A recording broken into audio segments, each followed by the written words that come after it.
Hi, this is Awesomely Sober. I'm Sarah. Thank you for watching. Feel free to like and subscribe and share if this video or any of my videos resonate with you in recovery or being sober curious or your sobriety journey. I hope that they help.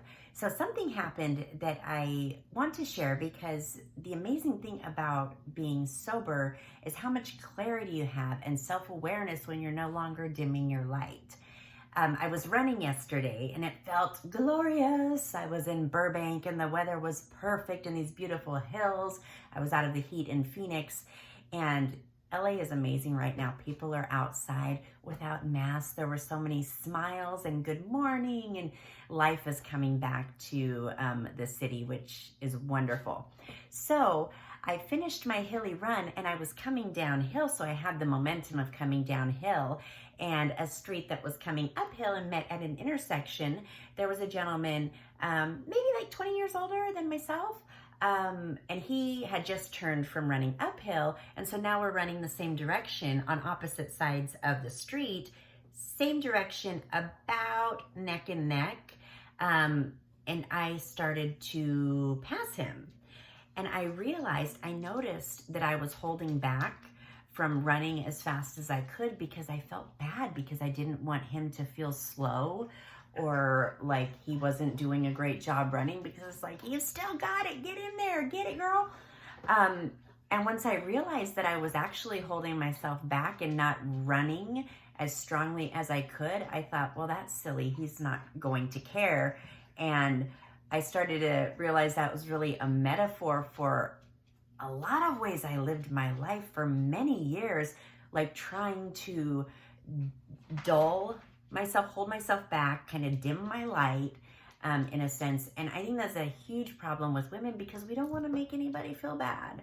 We don't, almost don't want to be better at something than someone else because they might feel bad, and then that ends up like every child gets a first place trophy and no one actually wins or learns how to train to compete to get better, because nobody wins. And that's the same thing when you are holding yourself back from doing the best. Like, you as your best version of yourself in anything that you're doing is actually giving so much to people around you, to the world, really, if you are the best version of yourself. So that little run, and I actually had a nice exchange with him as I started to pass him. He said, boy, I used to be able to keep up with you. And I said, hey, you know what? I just came downhill, so I had the momentum going, and you've got long legs and more body to carry, so you are killing it. And we had a little friendly wave, and I carried on and he carried on. And eventually I had to slow down because I was out of breath and he passed me anyway. So he got to enjoy that, I'm sure. He cared, but it was just funny because it's also, you don't need to hold yourself back, and we don't need to compare ourselves to other people because we're all on different paths. He just came from an uphill run.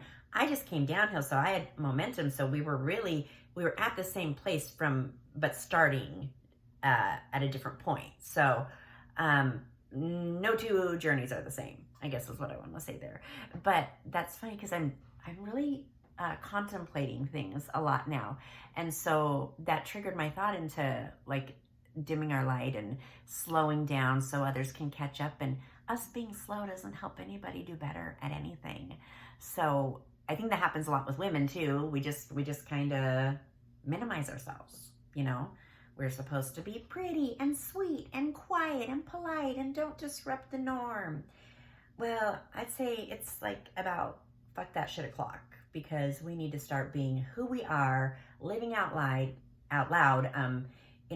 as our bold, bright, beautiful selves, because that is how we change the world. That's how we enjoy our life, and that's how people around us get better and are uplifted. So that's my message today. Don't slow down, don't dim your light, stay sober and stay awesome, and thank you for watching.